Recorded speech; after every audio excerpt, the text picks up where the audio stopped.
and welcome to People of Orlando. We have a nice little Halloween segment for you this time around. We are here with Jackie Sonnenberg, a local horror author. She is not actually from here, but she's been here long enough to where we're going to consider her a person of Orlando. She has adopted this as her new home. So you are a rather new transplant to Orlando. Where did you come from and what brought you here? I'm originally from Chicago. I came with my friends, actually. We are in the haunted house industry. We're the same people that run Zombie Outbreak over on International Drive. We started at Dream Reapers in Chicago, and once that ended, we went to Zombie Outbreak. And we started that up on the Wisconsin Dells as just a summer place. We did that for 2 years, and now we came here to do that full-time and year-round, and so far it's going pretty well. Now, how long were you with Dream Reapers before the move here for Zombie Outbreak? I was there for about 2 years. Dream Reapers was, of course, around much longer, but I came into the picture a little bit later, but it's definitely proven to be worthwhile. And you're also now doing a temporary stint with Shallow Grave. Yes, I am. And how is that different from Zombie? Well, Shallow Grave is a haunted house, just your typical regular haunted house. Now, Zombie Outbreak is, of course, like a haunted house, but it's more of an interactive experience. Instead of just going through the haunted attraction and, appreciating for what it is, being scared by it, instead of reacting to it, you're reacting to it. You have a way to defend yourself. Zombie Outbreak is laser tag, basically, mixed with a haunted house. You're equipped with laser guns that have infrared lasers and CO2 cartridges. So it allows you to actually defend yourself against the live free-roaming zombies. So you have a sensor on you, and the zombies have a sensor on them, so that when they get close to you, they bite you, and when you get close to them, shoot them, then they are stunned or killed, and they back off. Now, I've seen Jackie in action at both locations. I did spend a little time at Zombie Outbreak myself, and I will say you were easily the star of the show there. I can't tell you how often somebody would come running out and directly ask us questions about you. And I gotta say, the other night we visited Shallow Grave, and you made an impression there as well, not just because you referred to me by name, but you had a great little part in there. I'm not going to give away too much, but what do you think is the general difference of your roles in those, aside from the way that the businesses are conducted and the difference in that? What is the difference in your role and the way that people react to your role in them? Well, at Zombie Outbreak, all the actors are, of course, zombies. I mean, it's simple, it's to the point. I mean, we're all supposed to be pretty anonymous because we don't want people to know how many of us are in there. We're not really supposed to stand out in a way. We're supposed to be just this big, massive horde that's coming after you and trying to eat you. At haunted houses, of course, there are different sets. There are different sets in different rooms, and therefore allows you to have different characters. And so I guess that's where people stand out a little bit more there, because it's more about the theme of the room itself. So that's where the differences come in. You could be something different. You're not just a random character. I mean, you could put something into it that's truly original. Now, we were talking when we were at Shallow Grave with Joe Phillips, who runs Shallow Grave, and we specifically talked about you, and I learned a nice little fact that I think is really cool.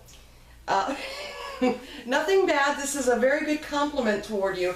When I brought up the fact that I knew you after we came out of the house that you were in, he said that your role there was pretty much all conceived by you, that you came up with what you wanted to do and how you wanted to portray your role, and he even said, I really have nothing to do with it, I just let her do her thing. So I think that says something about your creativity and your skill in this industry, because I think a lot of people probably need more direction than I think you received or that he felt you needed. And being a newcomer to an attraction that has been there now a few years, the fact that he took someone that he didn't know yet, that hadn't established themselves, and automatically knew, she knows what she's doing, I'm going to let her run with it, which was pretty much the quote that he gave me. So how exactly did you, again, without completely giving away what you're doing there, how did you come about what you wanted to do? The outfit and everything you pretty much came up with. Is this something that you had already done before? Or? No, I kind of just threw that together. I mean, I guess I was always known for doing my own thing. It's always something I liked because I absolutely love having the freedom of creativity. And you cosplay? Yes, I cosplay too.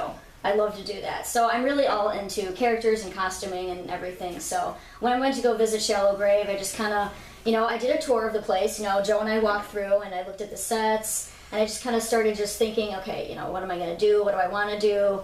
And I came up with a concept. I went thrift shopping and threw it together, and that's it. That was it. Now, obviously, when you're not in character, you don't look scary. Okay? But I will say, I don't know exactly what it is. Even at Zombie, like you said, they're not really supposed to know how many zombies are in there. That's a question that I was personally asked very frequently, almost daily. I know no one is supposed to really give that away, but you really got around in there. And it seemed, even when I went through as a guest, it seemed like there were sometimes 5 of you in there. Sometimes more. Yes, you like I said, you make your presence very known. So what is it that you enjoy so much? Because I know personally how much you get a kick out of it. What do you enjoy about being able to be that horrifying person and that creepy person when that isn't what I would get just by looking at you naturally? Well, I always think that haunted house acting is like a different type of theater because I have a theater background. So of course I love acting, I love portraying characters, but there really is something special about haunted houses and haunted attractions, and that it's interactive, and the whole experience itself, it allows, basically it kind of gets under your skin, honestly. And if you go through and if you go through the haunted house and you have a specific type of experiences to be scared or to be disturbed or to have something completely different, haunted houses have that. It's not just about enjoyment, this is nice. It's more like something really gets inside your head and stays there. That's what the experience is. It's about being frightened, being disturbed, seeing something that you've never seen before, because I think haunted houses and any horror attractions are really about pushing the envelope, are really about doing things that you've never seen before. Now, being that you have been doing this for a while and you have such a knack for it, do you still get scared whenever you go to things like this? I don't think I get scared per se. I mean, there's 2 different types of scares. There's being scared and being startled. I think everyone gets startled, with, jump scares, animatronic going off, or someone popping out of nowhere that you don't see. That happens. I mean, that's the scientific term, stimulus response. Everyone gets that. So everyone gets startled, they jump, oh, you got me, and then you just kind of laugh it off and move on. But scared, no. I think when I went through a haunted house with a group of friends, they, of course, all screamed and ran away, and I was the one that was taking my time and trying to look at all the sets and looking at the costumes, and I made me totally a buzzkill for the actors, going, wow, I love your outfit. Oh my God, that's so cool. And my friends thought I was nuts. Now, obviously, as you mentioned, you have a theater background, but what your education was primarily in, if I'm not mistaken, was writing. Mm-hmm. And in fact, that's why we have you here today. You have a new book that just came out a couple months ago. Yeah. And that's My Soul to Keep. What would you say would be your bigger passion between the two? If you had to pick one to keep and one to drop, what do you feel you're most passionate about? They are one and the same. They're easily tied in. Yeah, they are very easily tied in. They're both a big part of me. There is no one or the other, it's both. I mean, either one has the creativity and lets you get that out of your system. Yes. And both also have that kind of horror, spooky slant to them. Although you've written things that were not based in horror, that seems to be what you're, I guess, most interested in, I would assume. Mm-hmm. And Definitely. that's what you're doing right now. It's actually part of an anthology. True. And I'm not going to try to pronounce, I can't pronounce words backwards, but I like what you did with this. So I'll let you pronounce it and explain how this anthology is planned to work. Okay, well, My Soul to Keep is, of course, the first book in my collection. I'm taking all the nursery rhymes and turning them into horror stories, giving them more of a sinister retelling. This is, of course, nursery rhymes spelled backwards, which pronounced as Yerezron Semire. I think has a little bit more of a demonic feel to it. I kind of wanted to have it the same effect as Red Rum, actually. I thought that would be a clever tie-in. So basically, this one is based on the Lord's Prayer, which is, now I lay me down to sleep, I pray the Lord my soul to keep. And if I die before I wake, I pray the Lord my soul to take. So I took those lines and came up with a story that would best fit it, and My Soul to Keep was born. And this is the first in a series of how many? Well, how many nursery rhymes are there? So you're just going to keep it going as long as you can. I would like to keep it going as long as I can, and I like to think of it as a collection, actually. Just Okay. a collection of the nursery rhymes told in a horrifying way. And I believe you've told me that you're already working on the second one, and you've put a pretty good dent in that so far. Yes, we're currently working on the one for Mary Had a Little Lamb, Hey Diddle Diddle, Jack and Jill, and outlines for others. But I don't know exactly what's going to come next, but they're going to come eventually. Do you have any plans for what's going to come when you're done with this series, or is this your sole focus right now? I would say sole focus right now. Like I said, there are a lot of nursery rhymes to cover. I'd like to see this as something going long term. And what specifically inspired you to start this path? I know in the past you've written, I think, even about animals, Mm-hmm. and I'm not sure what other topics, but it's definitely a jump. I understand just from someone who has done writing, sometimes you start not necessarily where you want to be, but just where you can start getting your name out there and have some credit built up. Mm-hmm. So was that where you had started, was just I want to write and start establishing myself, and this is where you want to be, and this was the ultimate goal all along? Yeah, I did have a journalism background. So basically, I started writing for the local papers as a stringer. Stringer is a journalism jargon for a freelancer or someone that just kind of jumps around. So I wrote for the Chicago Sun-Times, I wrote for the Daily Herald and the Chicago Tribune, and all of their entertainment pull-out sections. So it was basically feature stories, it was a combination of news stories, columns. I did interviews, I went to events and covered them, things like that. And then somewhere down the line, I had a resume on journalism jobs because I was, of course, getting some freelance work. And that's where I was contacted to do a couple of research books. Now, they were nonfiction, and they were topics that, were just kind of reference research, stuff like that. So basically, it was me using my interviewing skills, research skills to put something together. And it wasn't necessarily me being an expert on the topic at all. It wasn't me saying, yes, I'm an expert on this, I'm going to write about my experiences.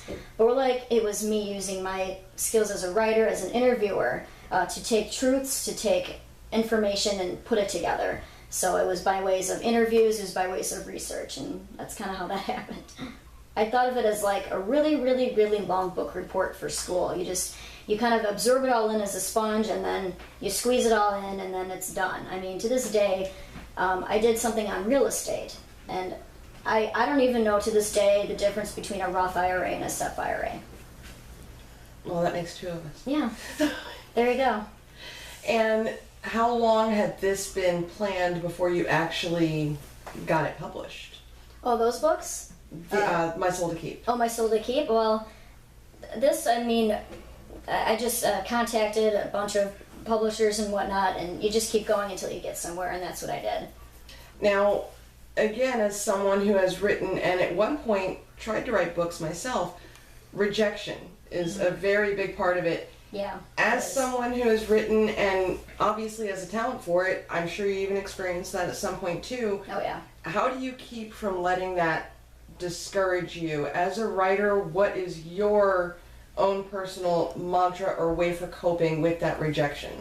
Well, it's going to happen to everyone, and you're going to hear the same advice. You just keep going until you get somewhere, which is kind of what I did. But times have really changed in the publishing industry. I mean, it used to be you can only go for the big six, the big publishers like Simon & Schuster and Random and Penguin and all those other ones, basically. Now you had to get yourself a literally agent in order to go to the big six. Now, of course, I've been in contact with agents. I've actually had several that were interested in me, but the point is the industry is very, very subjective, and it's constantly changing. You never know what people are going to like. You never know what's going to sell, and for whatever reason.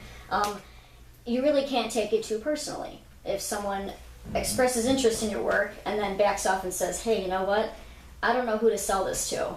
Well, okay. Well, what do you think? What do you think? And it'll just change. I mean, it's all a matter of opinion, like I said. It's subjective. But you can't let it think that just because they won't like your work, that means other people won't. Sometimes you just have to move on to other options. And in this day and age, there are tons of options. There are smaller publishers that are willing to take a look at you, and you just kind of take it from there. It's about starting somewhere. And do you believe personally that a literary agent is necessary in order to really succeed in writing? It's hard to say, really. I mean, because there's so much that they could do, and there's also so much that you can do. As long as you've got somewhere to go, as long as you have some sort of channel, I think you should be fine. It's really all about what you make it to be. What is your opinion of self-publishing? Because you're talking about the way that writing has changed and publishing has changed. Yeah. And I know I'm older than you, and I remember a time where self-publishing was just not even a thing. And that is still a relatively newish concept, and some people kind of see it as maybe not as legitimate. Some people swear by it and claim they've had great success that way. As someone who is a published author, what do you think of people taking the route of self-publishing? There's absolutely nothing wrong with it, because you can't rely on the big six, you can't rely on the big guys to help you out. I mean, sometimes you just have to go out there and give it your all and do what you can for yourself, because you can make your own success. There's been a lot of indie authors who make their own success. That's kind of what I'm kind of shooting for, of course. I mean, sometimes it's frowned upon because you're not seen as like the high, legit, published authors, but I mean, so much of that is changing. There are so many more outlets. I mean, there's so many more ways for authors to get their work out there. It's really just about what you make it. And how much of your success do you attribute to your efforts in self-promotion? Because I know you've already done book signings, and you have done a lot of online promotion, not just through your own social media and the promotion you do there, but I know you have participated in different events online to promote your book as well. So how much do you have to work on the back end to promote yourself? Well, you got to get your name out there by way of contacting other people. You got to contact blog tours. I've done a lot of blog tours, bloggers, people that will read and review your book, and then it gets passed along to different bloggers. You do giveaways on Goodreads. It's just getting your name out there, getting other people to read it, because no one's going to buy it unless they've read it or they've heard of it or they've seen a review of it. That's, of course, a positive one, showcasing all the good things about it. So really, people go online and they go on websites such as Amazon, of course, Goodreads, as I mentioned, Barnes & Noble. If they're looking for something, then they're going to see it. If they subscribe to a reader's blog and they see books on there, they see reviews, it'll spark some interest there. But they're not going to know about it until they see it. And they're not going to see it until you get it out there and let it be seen in the first place. Very true. One thing that I personally liked about the book, and I had mentioned this to you, I feel when I read fiction, which is not my usual genre, I read a lot of true crime, I read biographies. I'm not much into fiction the way I was at one point in my life. And the reason why is I personally feel like when I read fiction, there's either really good scene and setting development and all that description, or there's good dialogue. You got both very well. It was written with very vivid detail. I like to be able to read, and if I'm reading fiction, I want to picture the characters. I want to picture where they're at. I want to be able to put that in my head like my own movie. And not only did you provide the descriptive of that so well, but the character dialogues, it flowed very intelligently. It didn't seem forced or contrite. It was just all there, and that's something that I personally feel is lacking in fiction now. So how is it that you planned, was that something that you intended? Have you noticed that kind of shortcoming too, or how did you perfect both when a lot of authors don't seem to be able to? I don't know. This one was kind of hard because it's aimed at young adults. Originally it was older. Originally it was set in a college setting before I figured, okay, the whole nursery rhyme thing, I think it's aimed towards a younger audience, so I'm going to go on the young adult level. So I had some editing I had to do to make the characters, of course, sound younger. What would they say, that kind of thing. So really it's just how young people these days talk. It's just casual dialogue, I think. No, it felt very real. In my opinion, it was one of those books where you almost do have that voyeuristic aspect of really sitting there watching real people live this story.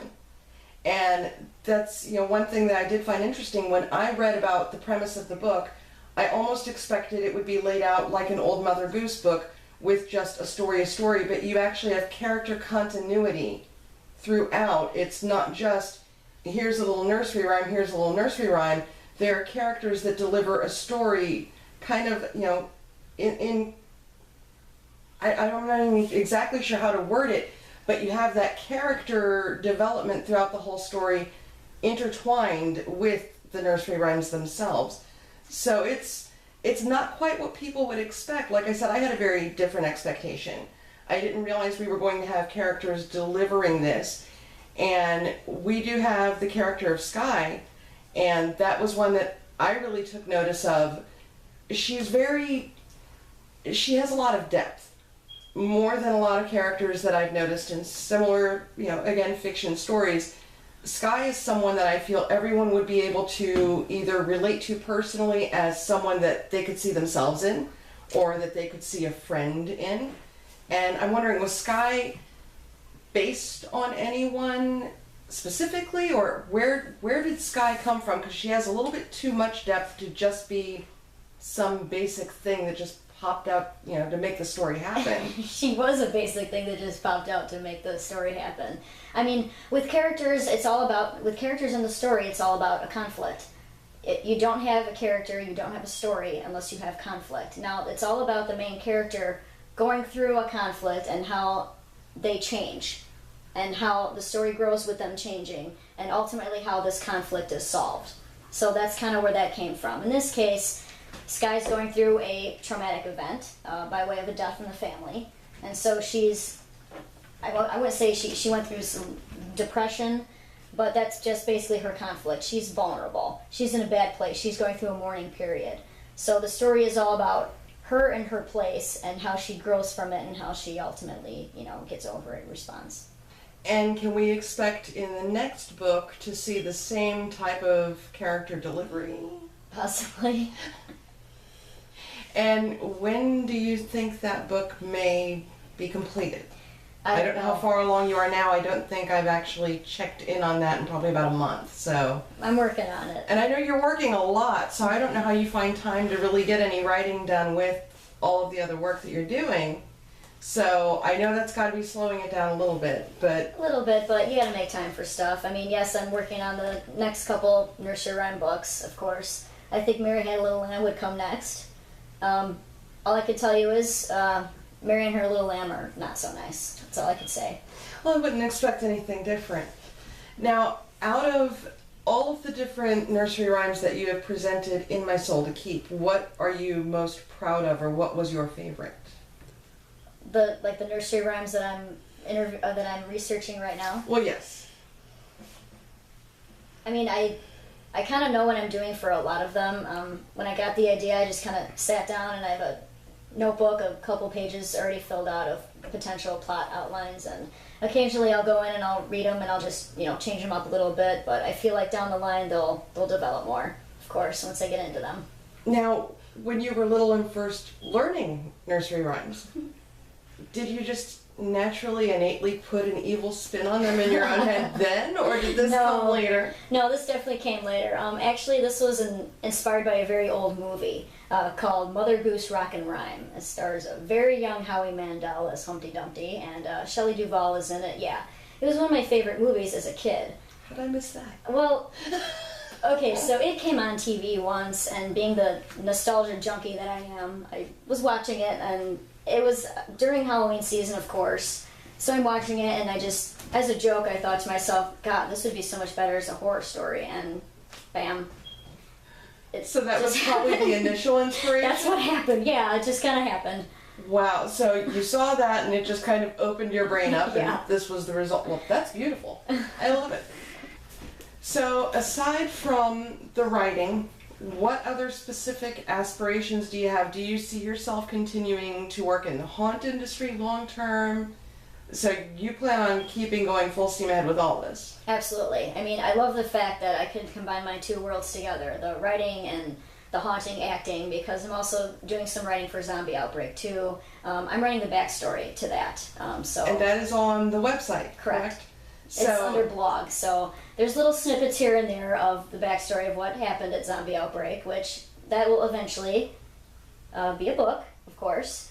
That's, of course, a long-term thing. When that happens, it happens. So you plan on taking those blogs and kind of compiling them into one big story as the backstory of how the zombie outbreak started. Correct. And until then, it kind of helps to set the scene. So it would be a good idea for anyone who has a plan to come out to zombie outbreak, if they want to kind of set the stage on a little spooky note before they even get there, check out some of the stories. And that'll probably help them to kind of better get in the mindset for the adventure that lies ahead. The adventure that lies ahead, indeed. Now, at Zombie Outbreak, I know that there's a lot of very unique happenings there, a lot of very unique people. And I know from being there for a while myself that hardly a night goes by that's boring. There's always some interesting interaction, some crazy thing that happens there. What is your best memory at the Orlando location so far, or the best inside story that maybe the guests wouldn't know about, the funniest thing you've experienced, or your proudest moment, just the best thing? God, I don't know. I mean, it could be anything, really. I mean, we all have a good time just scaring people. Obviously, it's a completely different scenario back at the house. I mean, front of the house, of course, people have different experiences with the customers. They see their reactions when they come out. We see their reactions the whole time they're in there. Honestly, people are going to have different reactions to being scared.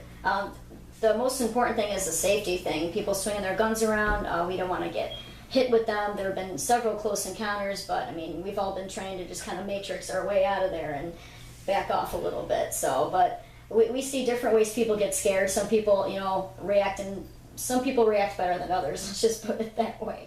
Well, but it's always amusing. I know that from when I was there, you had both things to be very proud of and things to just get excited about, because we would hear everything from how nice you were when a little kid got upset in there and you would kind of break character for a minute just to help them out because you saw a child in distress. Yeah. Which is exceptionally cool. And then we would also have, because again, I did that front of house and I got a different experience than you did there. I would see the guests afterward. I can't tell you how often somebody would come running out and specifically, who was that little zombie? You have a child working in there. Because although the people watching this can't tell, you are how tall? I'm 4'9". So a very memorable zombie, especially since a lot of the zombies you were working with were very large. Yeah. There's some big guys in there. Yeah. And you would stand out. So I would constantly hear about these little stories that we could always root back to you. And people would remember how zippy you were and how you could hide just about anywhere, whereas some of the larger zombies were probably a little bit limited as to where they could do their scares from. You had a lot more option, and you are quick to move. So you did get around, and you had both those really good scares, and you had those people that were appreciative of you when you helped them out when there was some sort of a situation involved. That's important to do. I mean, because there's a difference between having fun and legit someone is uncomfortable, they don't want to be there. But I mean, when people come in, we of course have disclaimers everywhere. This is an intense experience, there are no refunds. If we scared you, we did our job. But of course, if someone wants to leave, then yeah, we break character and send them out, because we don't want people to have a negative experience with us at all. We don't want people to say, we're not bullies, we're not there to traumatize, we're just there to have a good time. They know that we're actors, they know it's a simulated zombie apocalypse. But I mean, some people don't like jump scares, they don't like close spaces, special effects bother them, and if it's at that point where they cannot handle it, then absolutely we'll take them out. And with Shallow Grave, I know, speaking with Joe, he kind of gave us a rundown about, I guess it was his statistics of successful scares. And according to him, there have been quite a few physical reactions there as well. Yes. So I guess as long as someone is safe, do you consider it sort of a, yay, I did my job when someone has a physical reaction, like wetting themselves? Sometimes. I mean, you can't help but be a little proud of yourself, but at the same time, you can't help but be a little guilty. I had someone that legit had a panic attack and started heavy breathing, and that's when you just take the mask off. Okay, all right, you're fine. I'm going to get you out of here, please don't worry. And then you just escort them out to security. And, I mean, you're kind of like, oh, wow, I hope they're okay. But at the same time, you're like, oh, but that's part of the art of doing it, I assume, is knowing when you hit that scare spot, but also acknowledging when maybe that person didn't really anticipate what they were in for and maybe freaked out a little more than they should have. I think people know what they're doing when they come out here, so it should be no surprise that it's going to be a scary, intense experience. But the haunt world has stepped up a lot in the last few years. I mean, I've been doing this. My mom started taking me when I was probably like 8 or 9. Wow. And you know from watching me, I'm a chicken. I get scared really easily and I have extreme reactions. But when I was younger, even though the jump scares, as you pointed out, there's a difference between scared and startled. I would get startled from the jump scares, but I remember haunted houses when I was 8, 9, 10 years old still having that root of cheesy. You know, where the startle was real, but there was no real fear because everything just looked so fake and silly. Mm-hmm. But the haunt industry has improved so much. These things look very realistic sometimes, even when your brain knows this is not real. And that was one thing I liked so much about Shallow Grave that I kept pointing out, and we'll discuss more in the review I'm working on. That I encountered in there a lot of things that I would have to pause and look and, is that real? Because there was so much in every room that looked realistic, and there would be a real person there, but there would also be like animatronics, and sometimes it took me a second glance to realize what was what. So it's a little more intense than it was a decade or two ago. And I don't think that everyone is always prepared for the quality that the industry has adopted in recent years. And that's, I think, the difference. People like me, I still do this. I love going to haunted houses. I love being scared. But it's a lot scarier than it used to be. Partly because I think the actors have stepped it up. And partly because the scenes and the sets and the props that are used are so much more high-tech than they used to be. Everything you see is all passion. All 100,000,000% passion. It's the owners, the people that put it on, they put a lot of blood, sweat, and tears into an attraction. They work on it year-round. They tear sets down and put new ones up every year. And, you know, the actors really get into it. They get into their characters. They get into their sets. So it really is a well-oiled machine coming from every aspect, down from the people that put up the animatronics, people that build the sets, the actors, just everything. It's lots of little cogs in that machine there. Well, I didn't realize until recently just how much goes into it. I know working at Zombie and watching the hours that even, you know, not just the owners, but that the actors would put into it, you were always there. Yeah. Around the clock, morning, noon, and night, just about every single day, you were always there. When I was at Shallow Grave the other day and I was speaking with Joe, this is an event that runs for about, a month and a half out of the year, but he starts setting up in January. Mm-hmm. So That makes sense. there is an extreme amount of commitment Oh, to that industry. Absolutely. I mean, it's a small industry, but it's a big world. I mean, if you ever go to a convention that's centered around haunted attractions, you will see just how big this is. You know, all across the country, nationwide, I've been to several haunt conventions, and just what you see, it blows you away, really. You see all these people, how much they put into it. You see what everyone has in common. We all have that in common, really. It's once a year, but it's such a special part of the year that people are willing to put all of their passion into it.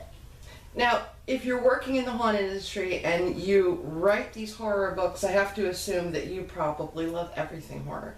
I would say so, yeah. So, your favorite horror movie would be?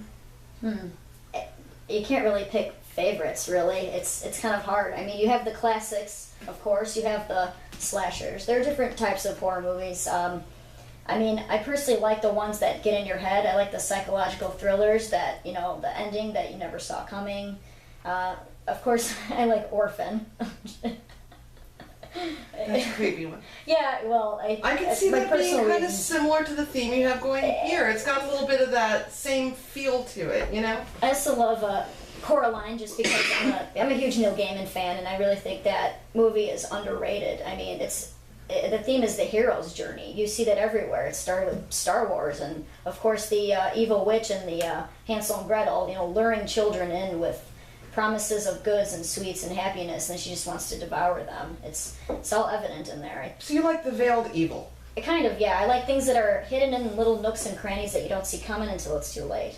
I really think there's a good part of that people like.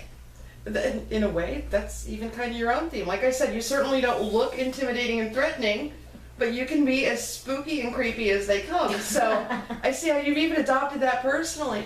Oh. And with authors, who would be your favorite? Well, like I said, Neil Gaiman. What I really love about him, he's the author of American Gods and Stardust, and of course Coraline and The Graveyard Book and Wolves on the Walls for kids. What he does is he tells a story, but he will not tell you anything. You have to figure it out for yourself. It's really interesting. I also like Gillian Flynn, who's the author of Gone Girl. She's really into the whole psychological thriller thing. Like with Gone Girl, I mean, you never knew what that main character, Amy, was going to do next. You don't know what her intentions were. It was just creepy. It was manipulative. It was everything. Amy was manipulating you when you were reading that book. You didn't. I will admit I didn't read the book, but I saw the movie. Yeah. And yeah, that one threw me for a loop. I can see where that was probably a really good book too. I will definitely have to go back and read that. Like I said, fiction, hard to get me to read it. You accomplished something there. Well, But thank you. I do like the movies. And if you could work with one specific author in either planning a story or ghostwriting with them or any sort of collaborative, would it be either of the ones that you named? Yeah, possibly. There are way too many possibilities, way too many options. I think I would be honored to work with anyone that's like within my industry, within my passions too. That'd be fun. And could you see yourself still writing 20, 30 years from now? Oh, absolutely. And still along the same type of genre? Or is there anything else that you could see yourself turning to in the future if you just wanted to change it up a little bit? You know, I've already turned to the dark side. What else could I do? Kind of hard to come back from that. It is. It is. Right. Is there anything else that you specifically want to note about what you've done, what you're doing, or anything else that we might not know that you think you should share? I don't know. I know you need to keep some of the next book to yourself, so I'm not going to push for too many details, but if there were any other little eggs that you wanted to drop, we'd happily take them. I don't really know, except that I'm just working on the next books. Best way to keep in touch is, of course, on social media, Facebook and Twitter, website, that kind of thing. And the book is available for purchase through Amazon? Amazon and Barnes & Noble, yes, online. Okay. And again, that has been out for a couple of months, so it's probably well established. I'm sure you have a few good reviews up already by now. All right, and we thank you very much for coming out today. Thanks for having me. And we hopefully will have more coming to you soon for people of Orlando. We're actually working on an exciting feature for November. So stay tuned, and in the meantime, go find Jackie at Zombie Outbreak, or for at least the next couple of weeks at Shallow Grave. That runs until... the first weekend in November. Okay, so you still have a little bit of time to get out there, and we're going to have that review coming up in the next day or so also. So you have plenty of opportunities to go find Jackie even when she's in costume. She's kind of hard to miss. She makes an impression. And go buy the book. Again, you can follow her on Facebook, Twitter, and buy the book on Amazon or Barnes & Noble. That is my soul to keep, and this has been Jackie Sonnenberg with People of Orlando.